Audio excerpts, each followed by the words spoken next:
excusons du retard. Deuxièmement, alors moi je crois que les deux enjeux portés par Europe Écologie sont d'un côté la transformation écologique de l'économie. On n'arrivera pas à se sortir de la crise si en même temps on ne pose pas les jalons d'une transformation où à la fin, dans une période de temps qui dépasse de loin les 5 ans de la prochaine mandature, il y ait une véritable transformation en profondeur de l'économie de ce pays. Et donc, la première tâche à faire, c'est de repérer comment nous pouvons initier avec une nouvelle majorité la transformation écologique. Le deuxième point fondamental, si j'en avais, puisque j'en ai que deux, c'est de dire il faut renouer avec une autre idée de la gouvernance démocratique.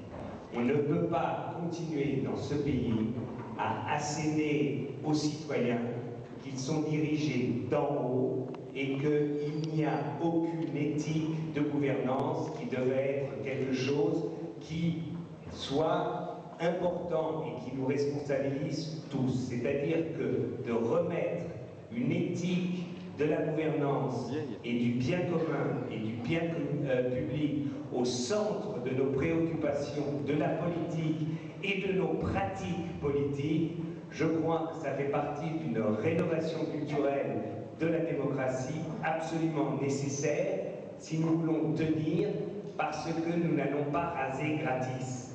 La transformation écologique est quelque chose d'extrêmement difficile. Ça demande une mobilisation de la société. La société ne se mobilisera que si elle reprend confiance dans ceux qui sont appelés à diriger, à organiser le pays. La confiance passe par une nouvelle éthique. Bien.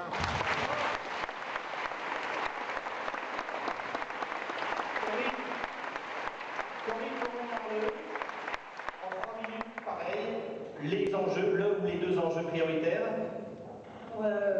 D'abord, bonjour à toutes et à tous et merci de cette invitation à venir débattre. Alors évidemment, deux enjeux prioritaires pour 2012 en 3 minutes, c'est un premier défi qui mérite d'être relevé.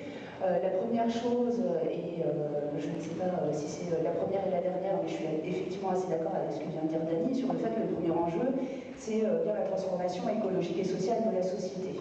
Je pense qu'une fois qu'on a dit ça, il faut qu'on aille aussi effectivement un petit peu plus loin sur la manière dont on s'y prend et sur ce que ça remet en cause par rapport au modèle de développement dans lequel on est aujourd'hui, et notamment le fait que ça implique évidemment la sortie du modèle productiviste qui est basé sur le triptyque croissance économique, travail et consommation, qui est un modèle qui aujourd'hui, pour nous au Parti de gauche, est un modèle qui doit être questionné et qui doit être dépassé, parce que tout simplement, il organise un double système d'exploitation, à la fois évidemment sur les écosystèmes, et c'est pas à vous que je vais apprendre les dégâts du productivisme sur l'environnement, mais également l'exploitation des travailleurs par le dumping social et tout ce qu'on voit aujourd'hui en termes de crise économique et sociale.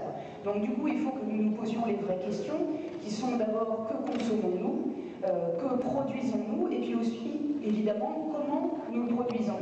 Et par rapport à ça, pour mettre en œuvre cette transformation écologique et sociale et pouvoir poser ces questions, mais de manière démocratique et non pas autoritaire, eh bien nous, au Parti de gauche, nous pensons que nous avons besoin d'avoir des pouvoirs publics forts, qui aient des moyens de garantir l'intérêt général et de le faire sur le long terme, et non pas à la manière des intérêts à court terme du privé et de la logique capitaliste.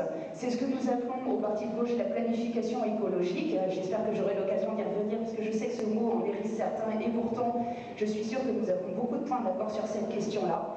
Et puis l'autre point juste que je voulais aborder, parce que je pense que ça peut permettre aussi de lancer le débat et justement de bien voir quels sont nos points d'accord et les points sur lesquels nous avons à débattre, c'est la question du chemin concret pour mettre ça en œuvre. Parce qu'on est d'accord, par exemple, si je prends l'exemple du climat et de l'énergie, sur une sortie progressive et réfléchie du nucléaire, sur le scénario des gigawatts, sur le facteur 4. Mais de mettre en œuvre toutes ces choses-là, la relocalisation, la lutte contre les OGM, qui sont des combats que nous partageons de manière quotidienne sur le terrain, À un moment donné, il faut aussi qu'on se pose la question de notre rapport à l'Union européenne, et notamment au traité actuel, qui pour une grande partie des articles du traité de fonctionnement de l'Union européenne, eh bien, interdisent tout simplement la mise en œuvre de ces propositions. Par rapport à ça, j'aimerais bien qu'on puisse aussi en débattre, puisque nous, notre position au parti de gauche par rapport à ça est de dire que nous devons avoir le courage et la cohérence de dire à nos électeurs que ces propositions-là, si nous souhaitons les mettre en œuvre, si nous sommes au gouvernement en 2012, eh bien ça passera aussi par le fait d'exercer un droit de retrait et d'oser rentrer en désobéissance au nom de l'intérêt général et de la protection des biens communs.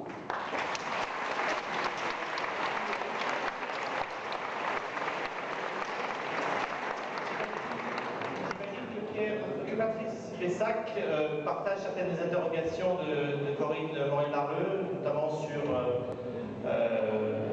la remise en cause du modèle productiviste. Je garde pour la suite. Patrice. Donc mon prénom est bien Patrice. Bonjour à tous et merci de votre invitation. Pour répondre donc à la question, à mon avis, il y a trois enjeux, dont un devant lequel nous place le président de la République. Il y a un air un peu années 30 en ce moment dans le pays, un petit retour des ligues et de la cagoule. Et je trouve que ça place immédiatement la gauche devant des responsabilités. Au fond, il est en train de traiter, dans le seul but de conserver le pouvoir, sans aucune morale, les Roms aujourd'hui, comme hier on traitait les Juifs dans le débat public. Et je crois que si nous ne gagnerons pas une majorité seulement sur un combat moral, il faut avoir le courage maintenant de mener ce combat moral. Et je veux dire que les initiatives, notamment qu'a prévu la FDH, le rassemblement du 4, le fait que nous serons rassemblés à ce moment-là, à mon avis, comptera aussi beaucoup sur les signes qu'on va pouvoir envoyer au pays. La deuxième idée, c'est que je crois que pour réussir la transformation écologique et sociale qu'appelait de ses voeux Daniel Cohn-Bendit, il sera nécessaire de prendre de front, au fond, cette nouvelle aristocratie financière qui s'est recomposée à l'échelle du monde et qui exerce un pouvoir délirant sur les démocraties. Or, on sait bien qu'en matière agricole, qu'en matière d'énergie, qu'en matière de santé, si on ne remet pas en cause le pouvoir absolu du marché financier des banques sur les sociétés, sur toutes les sociétés, on ne peut pas transformer durablement la société. Et dernier mot, je crois que l'exercice actuel du pouvoir nous place aussi devant nos responsabilités du point de vue des institutions. Oui, il faut remettre en cause le caractère monarchique de la Ve République. Et oui, il faut qu'on soit rassemblés sur un projet de